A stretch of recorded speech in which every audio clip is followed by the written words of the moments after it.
다 같이 사도신경으로 신앙 고백하겠습니다. 전능하사 천지를 만드신 하나님 아버지를 내가 믿사오며 그 외아들 우리 주 예수 그리스도를 믿사오니 이는 성령으로 잉태하사 동정녀 마리아에게 나시고 본디오 빌라도에게 고난을 받으사 십자가에 못 박혀 죽으시고 장사한 지 사흘 만에 죽은 자 가운데서 다시 살아나시며 하늘에 오르사 전능하신 하나님 우편에 앉아 계시다가 저리로서 산자와 죽은 자를 심판하러 오시리라. 성령을 믿사오며 거룩한 공회와 성도가 서로 교통하는 것과 죄를 사하여 주시는 것과 몸이 다시 사는 것과 영원히 사는 것을 믿사옵나이다. 아멘.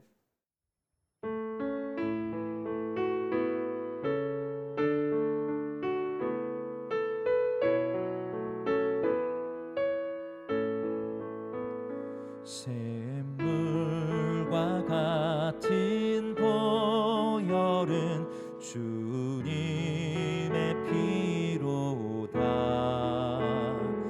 보혈의 죄를 씻으면 정하게 되겠네.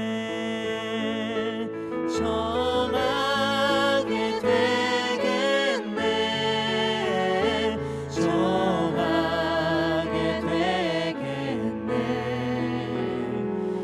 보혈의 죄를 씻으면 정하게 되겠네. 죄 속함 받은 백성은 영생을 얻겠네. 샘 솟듯 하는 피권세 한없이 크도다. 한없이 크도다. 한없이 크도다.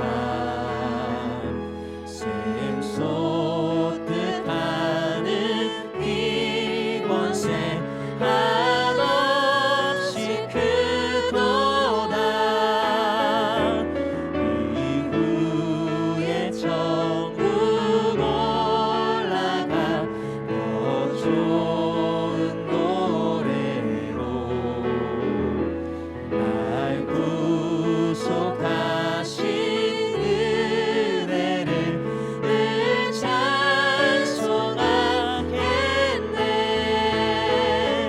늘 찬송하겠네.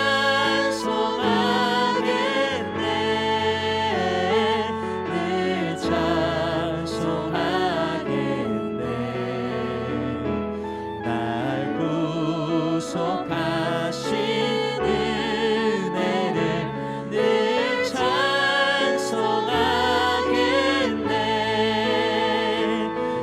늘 찬송하겠네. 늘 찬송하겠네. 날 구속하신 은혜를 늘 찬송하겠네.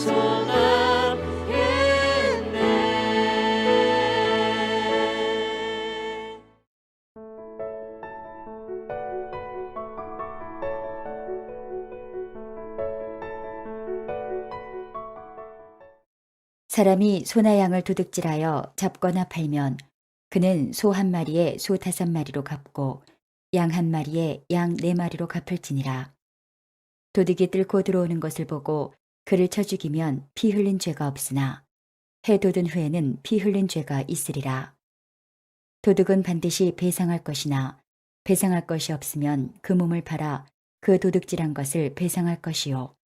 도둑질한 것이 살아 그의 손에 있으면 소나 낙이나 양을 막론하고 갑절을 배상할지니라.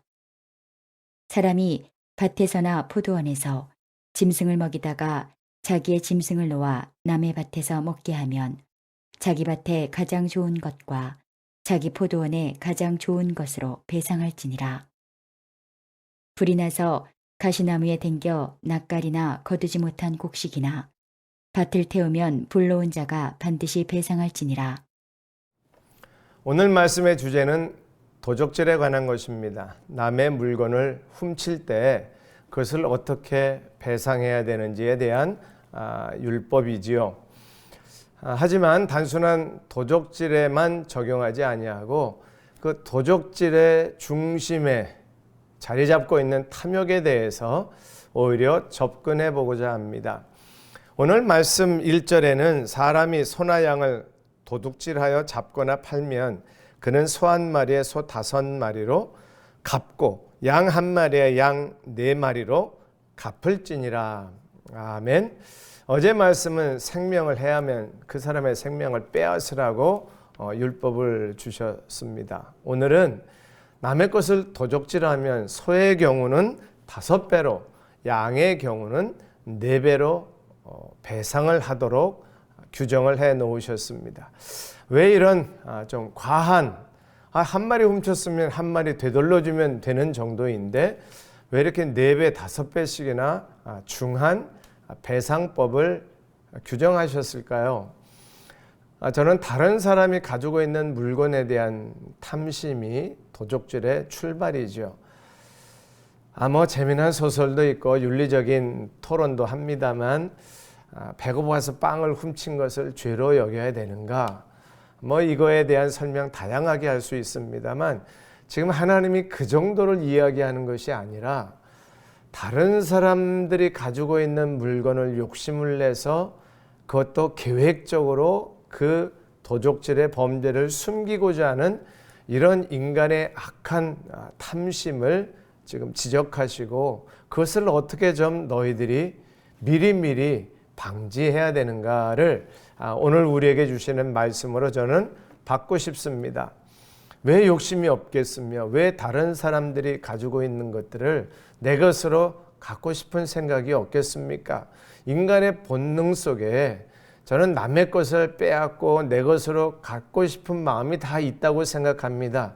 그런데 교육이, 환경이, 여러 가지 제도가 그런 인간의 탐심을 통제하게 하는 거죠. 세상 사회에서도 교육 잘 받은 사람들, 교양 있는 사람들, 훈련된 사람들은 도적질하지 않습니까? 도적질을 금합니다. 그런데 오늘 말씀에서 이렇게 분명하게 우리에게 도적질하면 4배로 5배로 갚아주라고 하시는 이 말씀, 더불어서 한 가지 더 5절 말씀을 보면 사람이 밭에서나 포도원에서 짐승을 먹이다가 자기의 짐승을 놓아 남의 밭에서 먹게 하면 자기 밭에 가장 좋은 것과 자기 포도원에 가장 좋은 것으로 배상할지니라. 아멘. 엄격히 말하면 사람이 도둑질하는 게 아니라 짐승이 도둑질하는 거죠. 좌우 분별이 없는 짐승이 남의 밭에 가서 먹는데 양심껏 먹겠습니까? 그저 있는 대로 먹는 것이 짐승의 본능인데 그것을 악용했다고 할까요? 그저 남의 것을 조금 빼앗아서 슬쩍해서 자기 욕심을 채우고 싶은 인간의 본능이 또 이런 범죄들을 만들어 내지요.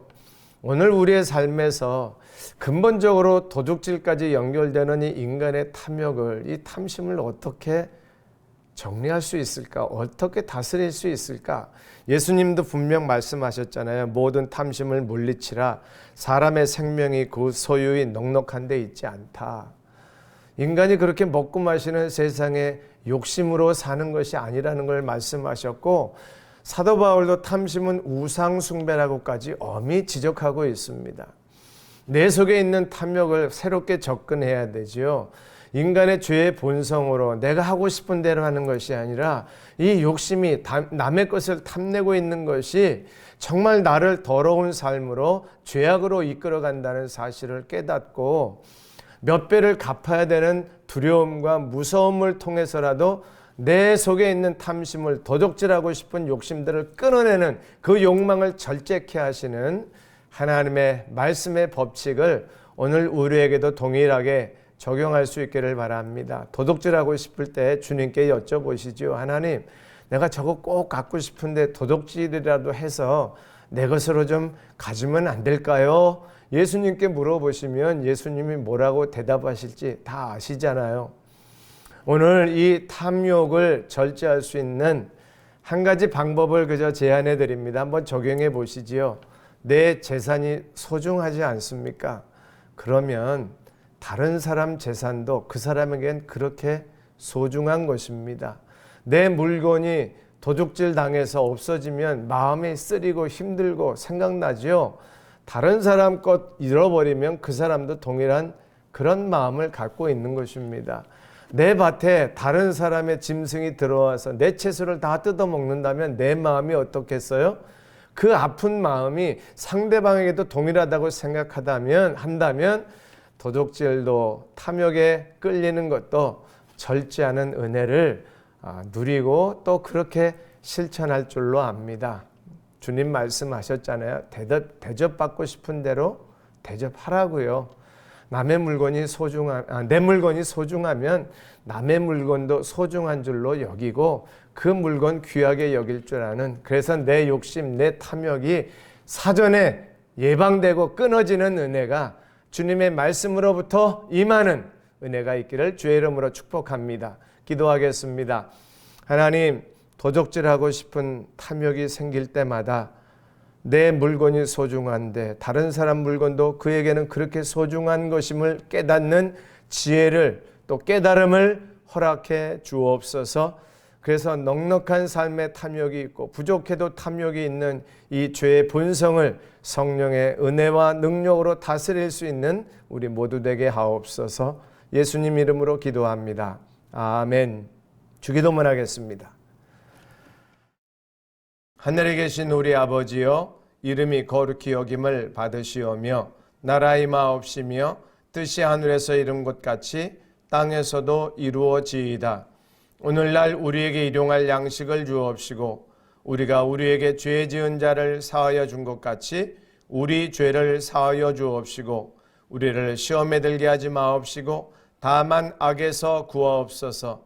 대개 나라와 권세와 영광이 아버지께 영원히 있사옵나이다. 아멘.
내